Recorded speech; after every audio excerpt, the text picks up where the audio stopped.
Esse é o Fora da Caverna Podcast, o podcast que não é tão animalesco quanto o Podpah e também não é tão chato quanto a conversa com Pedro Bial. Esse não é meu podcast de humor, é um podcast de entrevistas, mas é muito divertido e interessante. Então, se você quer ver uma conversa fora da caixa, assista o Fora da Caverna Podcast. Curta, compartilhe, engaje e se corte. Um grande abraço, tamo junto. Então, baseado nisso, qual você acha que são os principais acertos e o maior erro do governo Bolsonaro? Assim? Bom, para mim, os principais acertos do governo Bolsonaro foi a condução da economia, especialmente durante a pandemia. A gente teve uma pandemia, uma crise global que destruiu países e o Brasil conseguiu passar minimamente bem durante a pandemia. A gente está numa economia de terceiro mundo, um país em desenvolvimento, onde não há estabilidade econômica, onde as pessoas passam fome de verdade, um país diverso, e mesmo diante disso tudo, ele conseguiu conduzir de maneira que a gente tivesse uma pronta recuperação. Eu acho que isso é uma questão extremamente positiva. Ele diminuiu o número de ministérios, outro ponto extremamente positivo. Ele não fez a cooptação do judiciário, garantiu a independência e talvez essa foi, inclusive, a própria cova do Bolsonaro. Eu acho que o maior erro dele foi justamente cair na provocação de adversários naquele cercadinho. Assim como qualquer pessoa, ele é um ser humano, vai ficar nervoso, vai ficar calmo e às vezes cometeu alguns excessos que criou ambiente para a imprensa atacar ele ainda mais. Se ele tivesse reservado um pouco mais, especialmente naquele momento, ele teria se isentado de muitas críticas que foram feitas a ele. Cara, o problema que eu acho é que eu entendo, fica claro que o seu posicionamento é Bolsonaro traz muito menos problema no governo do que Lula. E indiscutível. Eu até concordo que o governo Lula é muito pior do que o de Bolsonaro. Muito pior, assim, em relação ao ataque à liberdade, em relação aos preços. A gente não está numa pandemia e está vendo alta de café. É produto que está no dia a dia do brasileiro pobre. Sabe, alta de combustível. Hoje o preço está mais caro do que na pandemia, está pior. Pois é, o dólar lá em cima e com os malabarismos da mídia tentando proteger. Eu acho que o governo Lula, eu não sou especialista, mas para mim, pro homem médio, soa pior economicamente do que o de Bolsonaro, sem sombra de dúvidas, com a pandemia. Só que essa postura me preocupa. Tipo assim, Bolsonaro acabou dando palanque para a mídia. Bolsonaro... Eu acho que ainda há uma leniência, uma compaixão, como se Bolsonaro fosse um menino de 20 anos. Bolsonaro se enterrou na pandemia pelas declarações dele que foram estúpidas. É o cercadinho.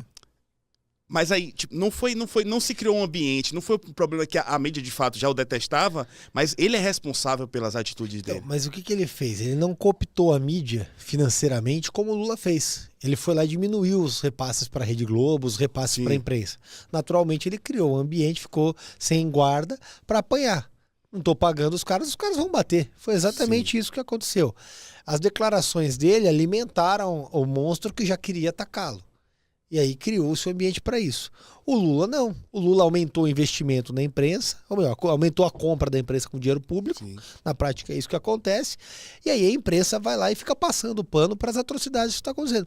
Imagina se o Bolsonaro, sem a imprensa, tivesse uma gestão similar à do Lula. Ele tinha feito o impeachment do cara. Ah, com certeza. A questão é que a gestão dele foi infinitamente melhor que a do Lula e mesmo com todas as investidas da imprensa, ele conseguiu se equilibrar a ponto de chegar até a eleição e depois, mesmo assim, a gente tinha o sistema operando contra ele. Tem aquela declaração do Barroso, ministro do STF, na UNE, onde ele fala, nós derrotamos o bolsonarismo.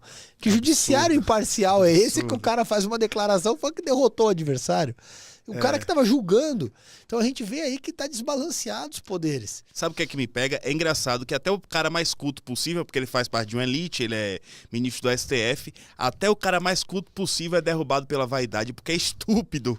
O ministro do STF apontar uma torcida clara é estúpido. É estúpido numa escala, assim, colossal.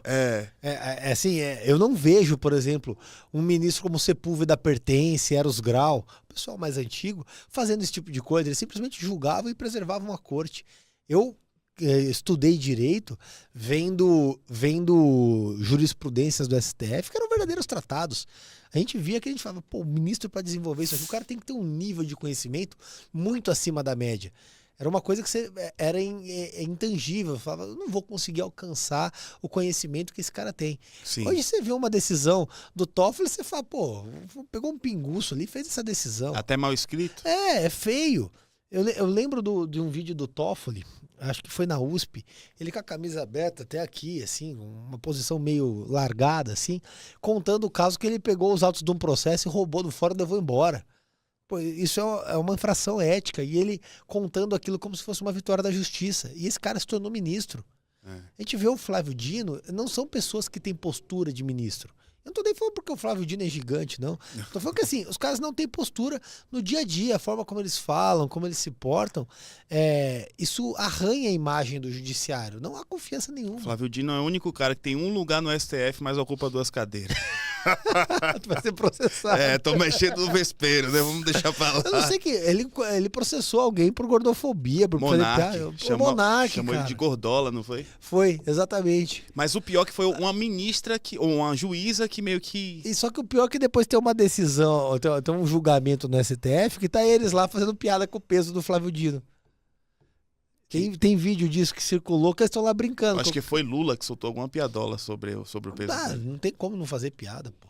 Cara, a gente tá começando falando de política no âmbito mais global, depois a gente vai chegar nos seus projetos. Eu gosto desse assunto. Você gosta? Que bom, fica à vontade. Cara, é isso que eu tava pensando sobre a questão do bolsonarismo, é a grande... Pra mim, que eu sempre faço separação, que enquanto comediante eu não faço lobby político pra ninguém. Se a melhor piada for atacando a direita, eu vou fazer a melhor piada. Tem que fazer. Tem que fazer. Mas enquanto pessoa que eu deixo claro que meus ideais estão um pouco mais à esquerda, eu acho que Bolsonaro destoa um pouco disso. E aí você é colocado como isentão. Você hoje se define como você começou no MBL? Se você é conservador, você é liberal? Eu sou conservador. Sempre fui conservador. Especialmente no aspecto dos costumes. Isso para mim nunca mudou. Desde quando eu comecei no MBL foi uma questão muito firme para mim. No meu começo da vida política eu parto do conservadorismo. No aspecto econômico eu sou bastante liberal, livre iniciativa, menos Estado, menos impostos. O dinheiro tem que estar na mão das pessoas, não do Estado. Você não tem que pagar um burocrata para te dar alguma coisa. Você compra o que é melhor para você e acabou.